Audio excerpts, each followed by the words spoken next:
Welcome back, my dear students. How are you all? Hope सभी fine होंगे. So I am Jatin Dani. Today we are going to start with the next colligative property. Next colligative property is depression in freezing point. Depression in freezing point. How does the freezing point of a solution will be going to decrease? We are going to discuss about that point in this topic. तो सबसे पहले हम क्या करते हैं, यहाँ पे एक सॉल्यूशन, हम यहाँ पे एक सॉल्वेंट ले लेते हैं. Let us consider a solvent A which is in a pure form. Dear students, please remember that colligative properties क्या होती हैं, which depend upon the, किसके ऊपर डिपेंड कर रही हैं, depend on the moles of solute, जो solute के moles के ऊपर डिपेंड करें. तो आप लोग अभी यहाँ पे देखोगे कि जो हमारे पास जब solute ऐड होगा ना सॉल्वेंट में, तब उसका जो फ्रीजिंग पॉइंट है वो चेंज करेगा. मान लो मेरे पास एक वाटर है, प्योर फॉर्म में है वाटर, उसका जो फ्रीजिंग पॉइंट है it will be remain 0 degree Celsius, है ना. तो 0 डिग्री पे जाके वो क्या कर जाएगा, फ्रीज कर जाएगा. जैसे ही आपने उसके अंदर कोई सॉल्यूट को ऐड कर दिया, कोई भी सॉल्यूट ऐड कर दिया which is a non volatile, है ना, तो जब आप उसमें नॉन वॉलेटाइल सॉल्यूट को ऐड कर दोगे तो उसका जो फ्रीजिंग पॉइंट है वो क्या कर जाएगा, डिक्रीज कर जाएगा हमारे पास. तो अभी हम यहाँ पे ये देखेंगे कि क्यों डिक्रीज कर गया. That when a non volatile substance added to pure solvent, its freezing point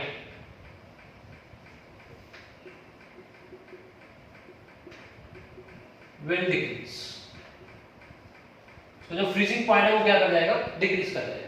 तो इस स्टेटमेंट को समझने के लिए हमें क्या करना पड़ेगा, इसके ग्राफ को समझना पड़ेगा. So let's begin the topic with the help of a graph. तो ग्राफ की हेल्प से हम क्या कर रहे हैं, इस टॉपिक को थोड़ा समझने की कोशिश कर रहे हैं कि इस टॉपिक में है क्या हमारे पास. सो ग्राफ के लिए वी हैव y एक्सिस और x axis. y axis represent कर रहे हैं यहाँ पे वेपर प्रेशर को, और x एक्सिस जो है वो रिप्रेजेंट कर रहे हैं यहाँ पे टेंपरेचर को रिप्रेजेंट कर रहे हैं. ठीक है, ये दो एक्सिस है हमारे पास.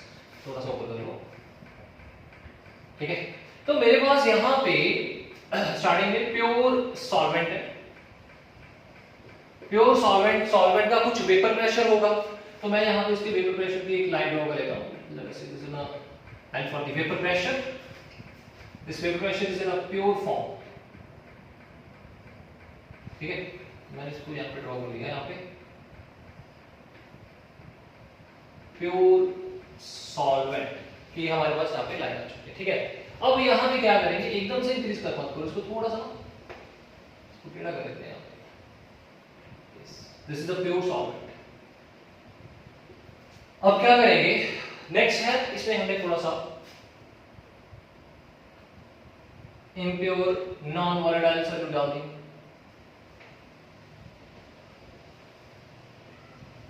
अभी मैंने आपको समझाया कि जो कॉलिगेटिव प्रॉपर्टीज है वो किसके ऊपर डिपेंड कर रही है, नॉन वॉलेटाइल सॉल्यूट के मोल्स के ऊपर डिपेंड कर रही है.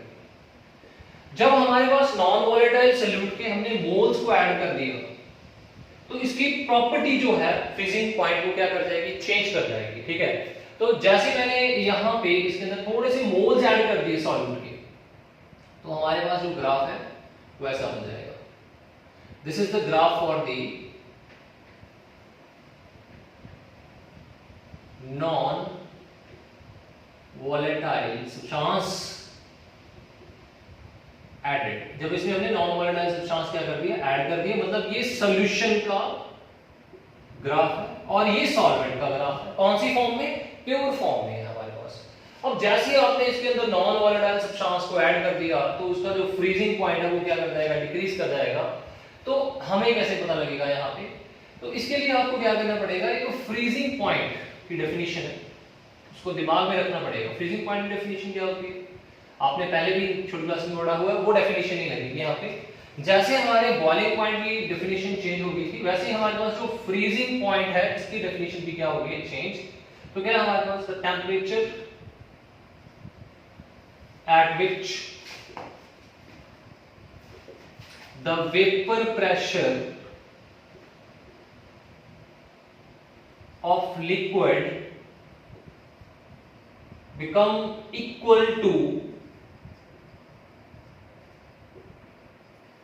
the vapor pressure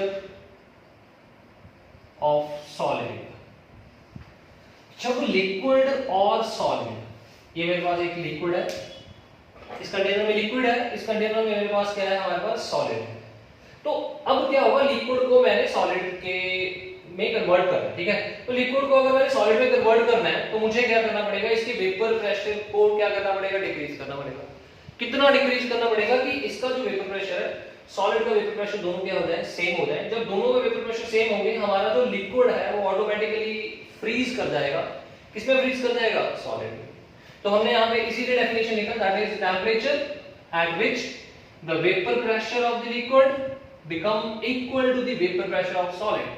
दोनों के हमारे पास वेपर प्रेशर इक्वल हो जाएंगे, हमारा जो लिक्विड है तो किस में कन्वर्ट कर जाएगा, सॉलिड में कन्वर्ट कर जाएगा। Liquid then converted into solid. तो यहां पे हम बात कर रहे हैं सॉलिड की। तो ये ग्राफ जो है that is a solvent. Solvent के लिए, कौन सा सॉल्वेंट के लिए, प्योर। ये प्योर सॉल्वेंट का वेपर प्रेशर। अगर मान लो हमारा ये जो सॉल्वेंट है सॉलिड फॉर्म में होता तो क्या होता, इसकी जो ग्राफ की लाइनें कैसे होनी थी, इस वाले से ग्राफ लाइन, ये ग्राफ की लाइन, ये कौन सी फॉर्म है, this is a solid solvent, pure form में, ये प्योर फॉर्म में, ठीक है, सॉलिड फॉर्म में, सॉलिड सॉल्वेंट है हमारे पास। अब मैंने क्या बोला है कि फ्रीजिंग पॉइंट क्या है हमारे पास, the temperature at which the vapour pressure of liquid become equal to the vapour pressure of solid. अब हमारे पास मान लो यही दो बीकर थे, ये सॉलिड था, ये लिक्विड है। अगर मैंने इस लिक्विड को सॉलिड में कन्वर्ट करना है तो कैसे करेंगे, तो इसके जो लिक्विड के वेपर प्रेशर मुझे क्या करने पड़ेंगे, डिक्रीज करने पड़ेंगे, और किसके इक्वल करने पड़ेंगे, सॉलिड के। तो यहाँ पे देखो वेपर प्रेशर हमारे पास ये सॉल्वेंट है, इसकी मैंने वेपर प्रेशर डिक्रीज करने स्टार्ट कर दी। डिक्रीज करते करते एक पॉइंट ऐसा आ गया जहां पे इस लिक्विड के वेपर प्रेशर जो है वो किसके इक्वल आ गया, सॉलिड के वेपर प्रेशर के इक्वल आ गया। जब दोनों का वेपर प्रेशर इक्वल हो जाएगा उसको कौन सा पॉइंट बोलते हैं, freezing point. So this is the freezing point that is represented by the letter TF naught. TF naught means freezing point of pure solvent. ये freezing point है pure solvent, ठीक है। ये बात क्लियर आपको। अब देखिए नेक्स्ट, ये नॉन वोलेटाइल सब्सटेंस है। अब इसको, ये भी लिक्विड की फॉर्म में है। अब लिक्विड की फॉर्म में इसको मैंने सॉलिड में चेंज करना है तो इसके वेपर प्रेशर को क्या करना पड़ेगा, मुझे डिक्रीज करना पड़ेगा। तो वेपर प्रेशर को डिक्रीज करते करते करते करते हम यहाँ पे पहुंच गए, ये देखिए।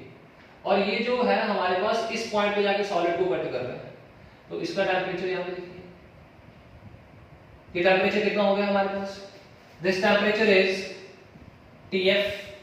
TF जो है हमारे पास क्या है, ये TF नॉट है हमारे पास और ये TF है, that is freezing point of किस चीज का, सॉल्यूशन का। अब आप लोग इन दोनों वैल्यूज को कंपेयर कीजिए, ज्यादा वैल्यू किसकी है हमारे पास, TF नॉट की है, कम वैल्यू किसकी है, TF की। मतलब सॉल्यूशन जो है उसका जो फ्रीजिंग पॉइंट है वो क्या कर गया, डिक्रीज कर गया, क्योंकि मैंने सॉल्यूशन के अंदर क्या ऐड कर दिया था, सॉल्वेंट के अंदर क्या ऐड कर दिया था, नॉन वोलेटाइल सब्सटेंस। तो इसी कारण इसका जो फ्रीजिंग पॉइंट है वो डिक्रीज कर गया।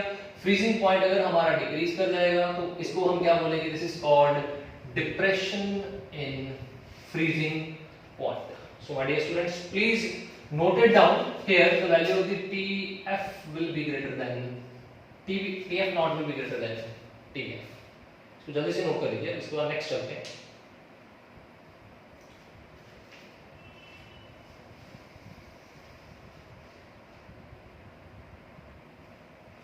ना आप लोगों ने ये तो फाइंड डिफाइन कर लिया यहाँ पे, that is TF not is greater than TF. तो हमारे पास हमने प्रॉपर्टी प्रूव भी कर दी कि that depression and freezing point आ चुका है। अब नेक्स्ट है ये जो डिप्रेशन एंड फ्रीजिंग पॉइंट है, ये है क्या हमारे पास, that is represented by the symbol delta TF.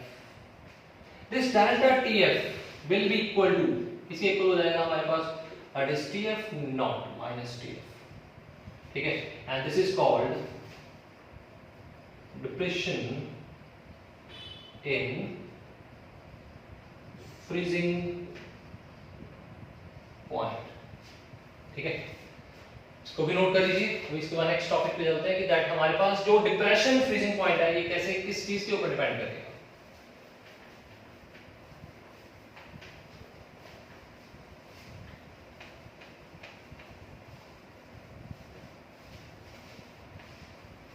Solution जो था हमारे पास यहाँ पे, उसका जो फ्रीजिंग पॉइंट चेंज क्यों किया था, बिकॉज हमने उसके अंदर क्या ऐड कर दिया था, सॉल्यूट।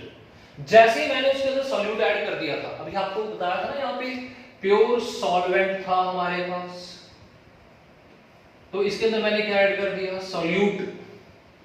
जैसे ही ऐड कर दिया तो कौन सी प्रॉपर्टी अराइज होगी वहां पे, डिप्रेशन इन फ्रीजिंग पॉइंट, ये प्रॉपर्टी अराइज होगी थी वहां पे, ठीक है, which is represented by delta TF. अब ये जो डेल्टा टीएफ जो है किसके डायरेक्टली प्रोपोर्शनल होगा, सॉल्यूट के, जितना सॉल्यूट ज्यादा हो जाएगा उतना क्या हो जाएगा हमारे पास, डिप्रेशन इन फ्रीजिंग पॉइंट ज्यादा हो जाएगा। तो हम बोलेंगे कि delta TF will be directly proportional to M. M क्या है हमारे पास, मोलैरिटी। मोलैरिटी किस चीज की है हमारे पास, मोलैरिटी ऑफ सॉल्यूशन, सॉल्यूशन की मोलैरिटी, ठीक है। अभी आप लोगों को पता ही है हमारे पास जो मोलैरिटी होता है वो किसके डायरेक्टली प्रोपोर्शनल है, small m divided by that is m in kg, that is number of moles of solute divided by mass of solvent in kilograms, ठीक है। तो ये फॉर्मूला जो है हमारे पास डायरेक्टली प्रोपोर्शनल। अब यहां पे देखो delta TF is directly proportional to n। n क्या है हमारे पास, नंबर ऑफ मोल्स किसके, सॉल्यूट। अगर कोई चीज number of moles of solute के डायरेक्टली कोई प्रॉपर्टी अगर इनके डायरेक्टली प्रोपोर्शनल, मतलब ये कौन सी प्रॉपर्टी होगी हमारे पास, this is called colligative property, ठीक है।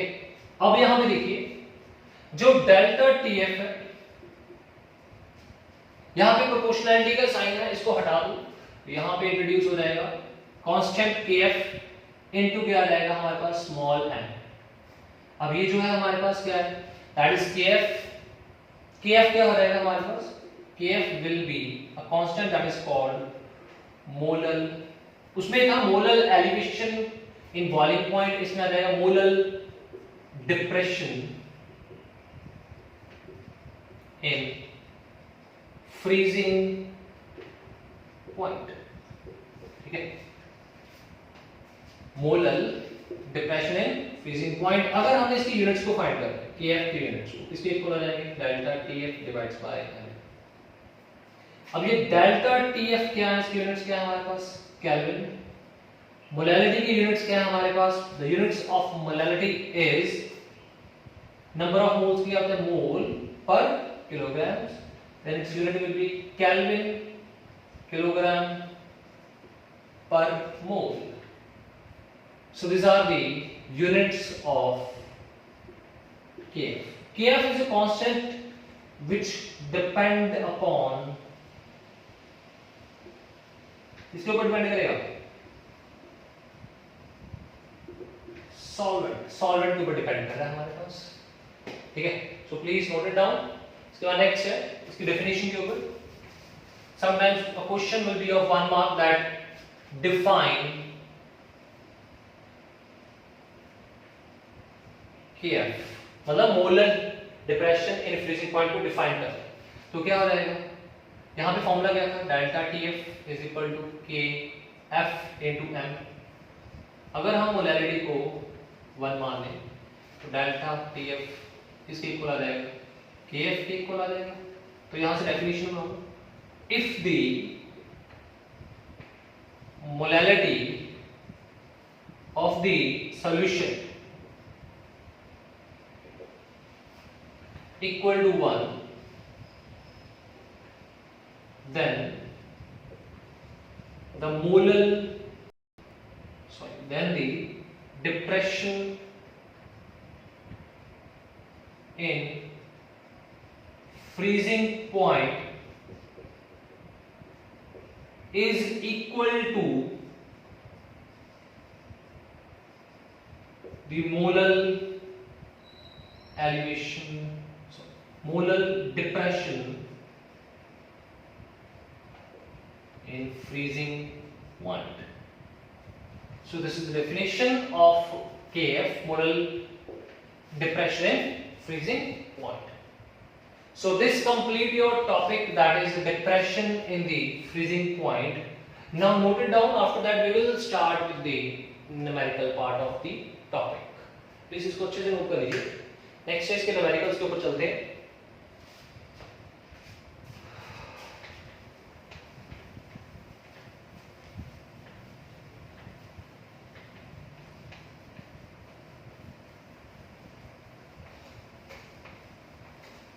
So note down the statement of first numerical. What amount of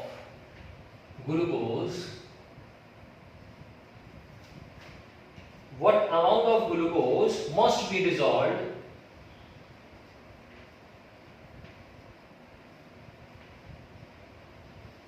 in 2 kg of water so that its freezing point decreases to -4 degrees Celsius and Kf is equal to 1.86 Kelvin kilogram per मोल। इसको जल्दी से solve कर लीजिए कि कितना amount हमारे पास यहाँ पे ग्लूकोज का ऐड करेंगे। किसमें ऐड करेंगे? 2 किलोग्राम ऑफ वाटर में, सो दैट उसका जो फ्रीजिंग पॉइंट है वो कितना हो गया हमारे पास 4 degree Celsius. Freezing point water का तो आपको बताइए, प्योर वाटर कितना होगा 0 डिग्री सेल्सियस। तो जल्दी से निकालिए इसको। फॉर्मूला हमारे पास ये वाला लग जाएगा, delta TF is equal to KF into molality. ठीक है, मोलैलिटी किसके इक्वल आ जाएगा? KF into small n by capital M into kg। ठीक है, ये क्या है हमारे पास? Number of moles. याद आएगा KF into small m by capital M into m kg। This is for the solvent. हमें ये निकालना है, सॉरी ये तो पता ही है, ये निकालना है small m। Small m calculate करना है हमें।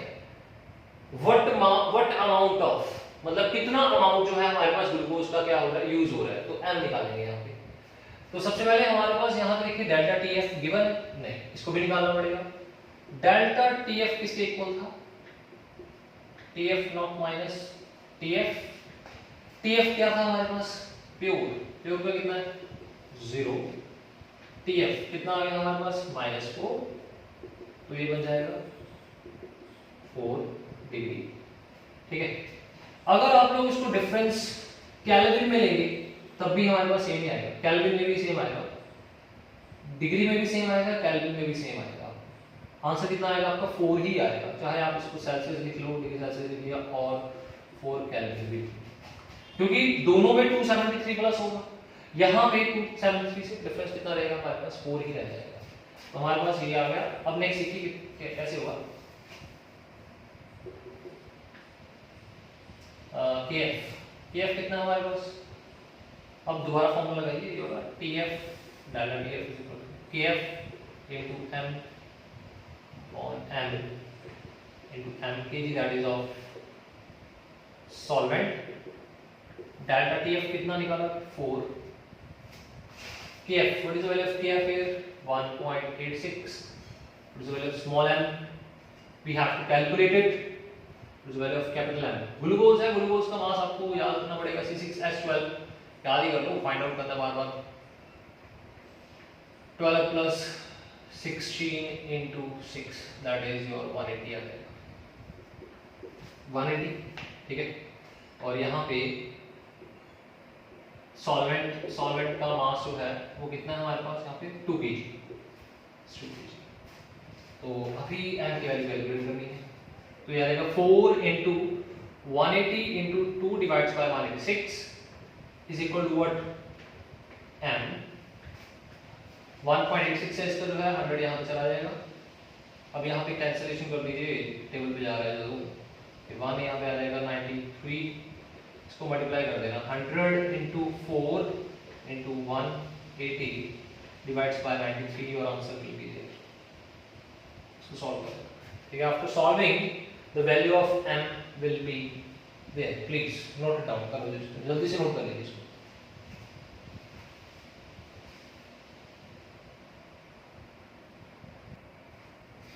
Now write the next numerical.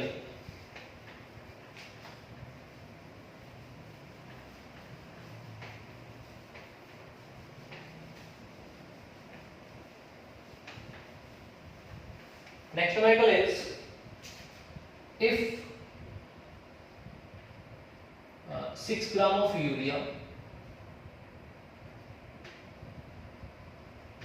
and 18 gram of glucose is added to the 1 kg of water, find the depression in the freezing point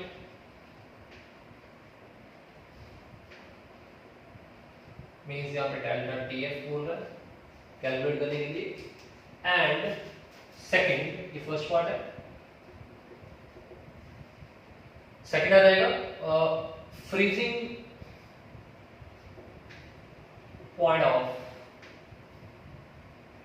mixture, तो मिक्सचर बन गया उसका फ्रीजिंग पॉइंट, मतलब TF calculate करना है। Given KF is equal to 1.86 kelvin kilogram per mole. So जल्दी से इसको सॉल्व कर लीजिए प्लीज, न्यूमेरिकल को, इजी है न्यूमेरिकल। सबसे पहले यूरिया के मोल्स निकाल लीजिए और इसके मोल्स, दोनों के मोल्स निकालो, नंबर ऑफ मोल्स। सॉल्यूशन में सबसे पहले हमें क्या निकालना है? Delta TF। तो डेल्टा TF का फॉर्मूला क्या है हमारे पास? KF into molality. Delta TF KF molality, number of moles किस चीज के? सॉल्यूट के, divided by volume, sorry not volume, that is molality, mass in kg। अब आप लोग यहाँ पे नंबर ऑफ मोल्स को कैलकुलेट कीजिए। सबसे पहले नंबर ऑफ मोल्स को जैसे आप लोगों ने कैलकुलेट कर लिया, यहाँ पे वैल्यू पुट कर देना। मास आपको गिवन है सॉल्वेंट का 1 kg, वो पुट हो जाएगा। KF also given, delta TF निकल आएगा, मतलब आपको ये फाइंड करना पड़ेगा number of moles of solute. तो सबसे पहले हम नंबर ऑफ मोल्स को ही कैलकुलेट करते हैं, किस चीज के? सॉल्यूट के। Number of moles of solute calculate करें तो यहां पे जो है सबसे पहले है urea, urea N upon capital है, ये फॉर्मूला नंबर ऑफ मोल्स का। गिवन मास कितना? 60, मॉलिक्यूलर मास कितना यूरिया का? दैट इज योर 60, ठीक है। फॉर्मूला तो पता ही होगा आपको, CONH2 NH2, इसका मोल मास निकालिए, 60 आ गया, कैंसिलेशन करके हमारे पास मोल्स कितने आ गए? 0.1। तो ग्लूकोज पे भी आ जाओ, ग्लूकोज का 6H12O6, मॉलिक्यूलर मास कितना है 180, तो इसके भी नंबर ऑफ मोल्स निकालो। स्मॉल m कितना है 18 divided by 180, 1/10 0.1। So total moles कितने हो गए हमारे पास, N urea N glucose. Urea कितना है 0.1, ग्लूकोज कितना है 0.1, 0.2। This is the total moles. Now this total moles are going to be put in the formula, and delta TF is equal to 1.86 into 0.2 divided by mass। mass कितना हमारे पास, that is 0. given 1 kg। तो कितना आ जाएगा हमारे पास, इसको multiply करें, delta TF will be equal to, इसको सॉल्व कर लेना। सॉल्व करने के बाद ये देखो ये आ गया, पॉइंट का नीचे 100 आ जाएगा, इसको 10 आ जाएगा, मल्टीप्लाई कर दो, ये आ गया हमारे पास 12, then 119, 16, 17, then 1 and 3 divided by 1000, ये आ गया 0.372। इतना डिफरेंस है हमारे पास, ठीक है। अब यहाँ पे फॉर्मूला, ये तो आपने डेल्टा TF निकाल लिया 0.372 फर्स्ट पार्ट। सेकंड पार्ट क्या था, TF निकाल। TF निकालने के लिए फॉर्मूला क्या था, सेकंड पार्ट सॉल्व करना, delta TF equal to TF not minus TF not की वैल्यू कितनी, दैट इज वाटर के लिए 0, ठीक है 0। अब इसमें हमारे पास TF कितना आ जाएगा नेगेटिव, यहाँ पे कितना हमारे पास 0.372, 0 माइनस TF, तो ये इधर चला जाएगा, ये इधर आ गया हमारे पास, ठीक है। अब कितना आ जाएगा TF will B minus 0.372 degree Celsius. चाहे इसको केल्विन में लिख लो, want to write in the Kelvin, here we have to write in the Kelvin also।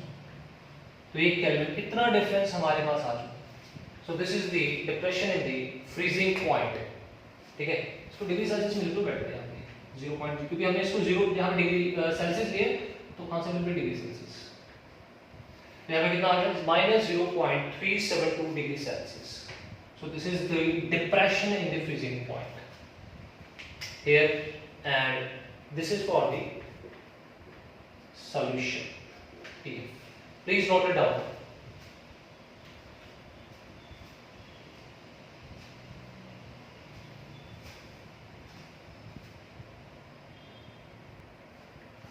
Now come to the next numerical।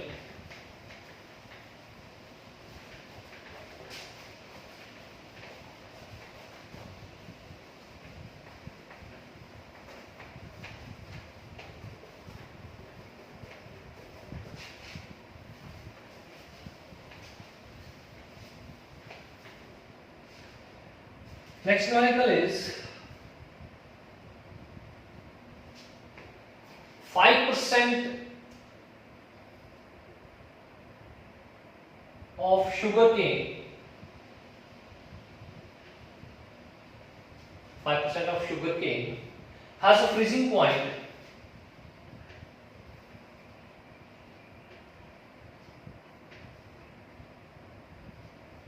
to 71 Kelvin। Find the freezing point of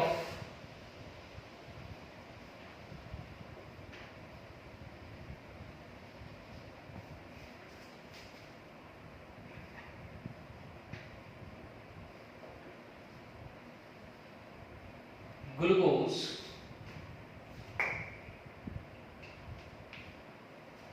sugarcane molar mass is given 342. Okay, now we have to solve the question. In this question what is given, a 5% sugarcane is given, a 5% sugarcane, that is biomass, उसका हमें freezing point दे रखा है किसका freezing point निकालना हमने, glucose का निकालना, ठीक है। तो इसके लिए क्या करेंगे, व्हाट वी विल डू, ये जो है हमारे पास दोनों solution that is in water है,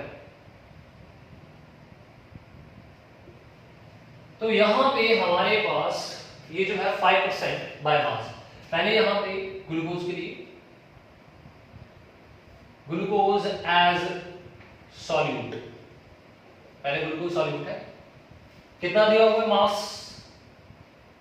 गिवन मास 5 ग्राम्स, ये सॉल्यूट है, सॉल्वेंट का कितना हो जाएगा, 100 में से माइनस करो, कितना आ गया 95 ग्राम्स, ये सॉल्वेंट का, ठीक है। अब यहां पे फॉर्मूला लगा रहे हैं, delta TF is equal to K F into molality, here KF into small m by capital M, that is in kilograms। यहां पे जो n है, what is n, number of solute, and what is m, m क्या हमारे पास, mass of solvent in kg। तो next इसको delta TF, delta TF का formula क्या होता है, delta TF not minus TF, ये प्योर सॉल्वेंट का, और ये किस चीज का, ये प्योर सॉल्वेंट का, और ये किस चीज का हमारे पास, दैट इज सॉल्यूशन। सॉल्यूशन का फ्रीजिंग पॉइंट कितना है 271, प्योर सॉल्वेंट मतलब वाटर का कितना था 273, तो यहां पे KF कितना है हमारे पास, कैलकुलेट करना है, we have to calculate KF। तो इसके बाद नेक्स्ट जो है नंबर ऑफ मोल्स, इसके नंबर ऑफ मोल्स है हमारे पास सॉल्यूट के नंबर ऑफ मोल्स किसके इक्वल हो जाएंगे, small m by capital M, mass in kg, ये ग्राम्स में, इसको kg में कन्वर्ट करो सॉल्वेंट के मास को, दैट इज सॉल्वेंट क्या है 95 डिवाइड्स बाय 1000, 0.095। तो KF की वैल्यू कितनी है हमारे पास, फाइंड करनी है, we have to calculate KF। Small m की वैल्यू कितनी है 5, कैपिटल M की वैल्यू कितनी है 342 मोलर मास, ठीक है। उसके बाद हमारे पास जो है next m kg mass of solvent कितना हमारे पास 0.095, यहां से कितना आ जाएगा 2 KF 5 342 into 0.095, KF कैलकुलेट कर लो कितना आ जाएगा 2 into 342 into 0.095 डिवाइड्स बाय कितना आ जाएगा हमारे पास यहाँ पे, दैट इज 5।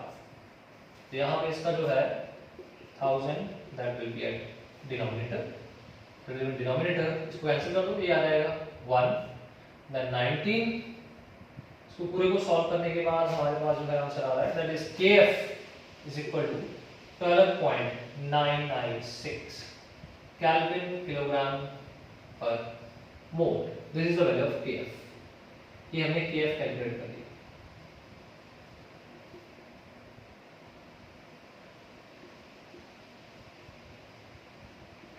अब मैंने आपको बताया था कि KF किस चीज के ऊपर डिपेंड कर रहा है, सॉल्वेंट क्या है वाटर, यहाँ पे इसमें भी वाटर है, सेकंड केस में कौन सा सेकंड केस है, ग्लूकोज वाला। तो ये तो आपने यहाँ पे, सॉरी यहाँ पे ग्लूकोज नहीं था, यहाँ पे शुगर केन था, this is for the sugar cane, अभी तो हमने यूज ही नहीं किया उसको, तो सिर्फ जो गिवन है वही चीज यूज किया। अब आ जाओ ग्लूकोज के ऊपर, ग्लूकोज कितना है हमारे पास, it has a find the freezing point of glucose, तो ये भी हमारे पास कितना है 5% ग्लूकोज है, यहाँ पे क्वेश्चन में गिवन है, ये भी 5% है, गिवन है क्वेश्चन में, यहाँ पे क्वेश्चन कंप्लीट आ रहा था, यहाँ पे था find the freezing point of 5% of glucose, जो ग्लूकोज है उसका जो 5% है उसका हमने क्या फाइंड करना, फ्रीजिंग पॉइंट फाइंड करना। तो इसके लिए यहाँ पे देखो ग्लूकोज का हमारे पास कितना आ जाएगा मास 5 ग्राम्स, ठीक है 5% है तो 5 ग्राम्स, सॉल्वेंट का कितना आ जाएगा, solvent will be 95 grams, 95 that is divide by 1000 कितना आ गया 0.095 kilograms. That is the mass of solvent here. Second, ये पहला केस था, इसमें हमने Kf कैलकुलेट कर दिया. अभी हम सिर्फ ग्लूकोज के लिए सॉल्व करेंगे. ग्लूकोज के लिए क्या आएगा हमारे पास, ध्यान से देखना इस चीज को प्लीज. ग्लूकोज के लिए हमें क्या फाइंड करना है, फ्रीजिंग पॉइंट. इसके लिए भी delta Tf is equal to Kf into molarity. ये केस सेकंड है, that is for the glucose. ठीक है. अब यहां पे डेल्टा Tf निकालना पड़ेगा. Kf अभी हमने फाइंड आउट किया कितना, 12.996. Here is 12.996 into molarity. Molarity का formula small n by capital M, that is kg. Small n का फॉर्मूला क्या है हमारे पास, small n by capital M into mass solvent. तो यहां पे delta Tf is equal to 12.996 into small m. Small m ये रहा. गिवन मास कितना है हमारे पास 5. कैपिटल M ग्लूकोज का कितना होता है कैपिटल M 180. मोलर मास 180 होता है. मोलर मास 180 पुट कर दिया. ये क्या चीज है, this is for the solvent that is water. कितना हमारे पास यहां पे 0.095. यहाँ पे अभी डेल्टा Tf इसका कैलकुलेट करते हैं. Delta Tf will be equal to 12.996 into 5, 180 into 95. इसका जो पॉइंट है, इस पॉइंट से क्या हो गया, कैंसिल हो गया. चाहे आप इसको ऐसे लिख लो, 1000 बाय 1000 हो जाएगा, ये कैंसिल हो जाएगा. तो delta Tf will be equal to 12.996 180 into 95. Then depression कितना हो गया हमारे पास फ्रीजिंग पॉइंट का 3.8 केल्विन. ठीक है, इतनी वैल्यू आ गई हमारे पास. अभी आप लोगों ने क्या फाइंड करना है इसमें, फ्रीजिंग पॉइंट ऑफ ग्लूकोज. ये डेल्टा Tf आ गया. ठीक है, तो वही फॉर्मूला लगाएंगे, डेल्टा T माइनस प्योर का कितना होता है हमारे पास 273 केल्विन. इसका कितना आया, दैट इज Tf कितना आ गया 3.8. Tf निकालना है, तो Tf कितना आ जाएगा 3.8 माइनस 273. अब इसमें से इसको माइनस कर दो, कितना आ जाएगा 273 में से माइनस कर दो, ये आ जाएगा हमारे पास that is 0.8, that is 2, then 12, then 3, then 9, then 3, 9, 26, ये आ जाएगा हमारे पास. ठीक है, that is a negative. इतना चला जाएगा हमारे पास. So this is the freezing point of a mixture. तो यहां तक निकालने के बाद आपने इसका फ्रीजिंग पॉइंट निकाल लिया किस चीज का, ग्लूकोज, जब इसमें हमने 5% मिक्स कर रखा है. Please note down the solution of the question. जल्दी से नोट कर लीजिए इसको प्लीज.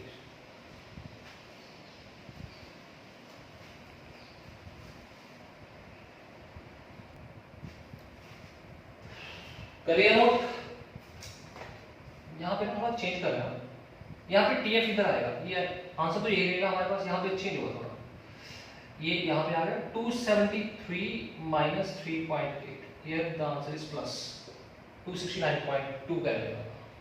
माइनस से आएगा, प्लस आ जाएगा, ये इधर आ जाएगा. ठीक है, अब नेक्स्ट हमारे पास है, इसको रख कर दें. So the answer is 2692 point kelvin.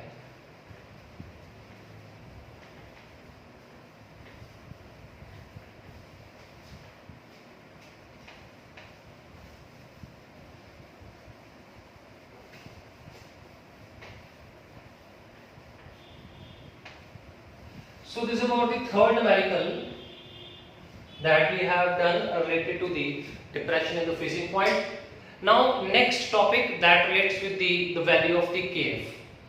Let us suppose you have to find the value of Kf. Then in what way you can find the value of Kf? Now we are going to solve that in this. next topic, in which what we are going to do, we are going to apply the formula related to the Kf. That is what Kf will be equal to, find similarly that we have done in the that is elevation at the boiling point. The formula will remain same, that is R into Tf क्या था, square, denominator में क्या था हमारे पास, remember that R into Tf into square, denominator में था हमारे पास यहाँ पे 1000, ठीक है। इसके बाद हमारे पास यहाँ पे था डेल्टा H फ्यूजन, उसमें था इवेपोरेशन, इसमें फ्यूजन था, और यहाँ पे हमारे पास क्या था, मोलर मास था सॉल्वेंट, ठीक। अब यहाँ पे जो R है, R क्या है हमारे पास, that is universal gas constant, और यहाँ पे जो TF है, TF क्या है हमारे पास, TF नॉट आ जाएगा, TF naught that is freezing point of solvent, ये मोलर मास है यहाँ पे, ये डेल्टा H क्या है हमारे पास, fusion, enthalpy of fusion, this is enthalpy of fusion, ठीक है। अब नेक्स्ट जो है, अगर मान लो आपको लेटेंट हीट दे देते हैं, लेटेंट हीट ऑफ फ्यूजन, तो यहां पे एक फॉर्मूला हो रहा है, delta H fusion is equal to M into, M क्या है हमारे पास, मोलर मास, ये फॉर्मूला लगा देंगे, ठीक है। क्वेश्चन करते हैं, क्वेश्चन से और अच्छे से आपको क्लियर होगा। Let us suppose you have a solution, यहां पे हमारे पास एक लिक्विड है दैट इज वाटर, ठीक है, जिसका हमें TF तो पता ही कितना होगा, 0 डिग्री सेल्सियस ले लो, ठीक है, फ्रीजिंग पॉइंट। उसके बाद मोलर मास वाटर का बताइए आपको कितना होता है, 18। अब क्वेश्चन में हमें डेल्टा H दिया हुआ है, डेल्टा H दिया हुआ है, डेल्टा H जो है हमारे पास, यहां पे हमें फाइंड करना पड़ेगा, हमें लेटेंट हीट दिया हुआ है, latent heat is given that is 500, let us suppose, ठीक है। अब एक लेटेंट हीट हमें दे दी है 500। अब इसके बाद नेक्स्ट जो है डेल्टा H हमें कैलकुलेट करना पड़ेगा, उसके बाद हमें एक और चीज कैलकुलेट करना दैट इज Kf, और उसके बाद जो R है इसकी वैल्यू 2 है, 8.312, that is when it is in joule, ठीक है, किलोग्राम। अदरवाइज एक और वैल्यू भी है R, that is 2 kelvin mole per kg. This are the value for the R, ठीक है। अभी नेक्स्ट जो है हमारे पास R की वैल्यू को यूज करेंगे Kf को कैलकुलेट करने के लिए, ठीक है। मोल पर केजी नहीं आएगा, यहाँ पे केल्विन आएगा, kelvin, please note it down, ध्यान से देखना, यहाँ पे मोल केल्विन आएगा, मोल केल्विन। अब यहां पे आप लोगों ने क्या कैलकुलेट करना है, डेल्टा H कैलकुलेट करना है। डेल्टा H कैलकुलेट करने के लिए आपको क्या चाहिए, लेटेंट हीट इनटू मोलर मास। लेटेंट हीट की वैल्यू कितनी है, 500, मोलर मास कितना, वाटर है, वाटर का कितना है 18, यहां से क्या आ जाएगा आपका डेल्टा H आ जाएगा। अभी नेक्स्ट क्या कैलकुलेट करना आपने, Kf कैलकुलेट करना है। Kf को कैलकुलेट करने के लिए formula Kf is equal to R into Tf not square into molar mass कितना आ जाएगा, मोलर मास इज 18 अपॉन, यहां पे 0 डिग्री इसको केल्विन में कन्वर्ट करो, 273 केल्विन हो जाएगा, क्योंकto बाकी के यूनिट्स हमारे पास केल्विन में 18 इनटू नेक्स्ट है हमारे पास 1000 इनटू डेल्टा H।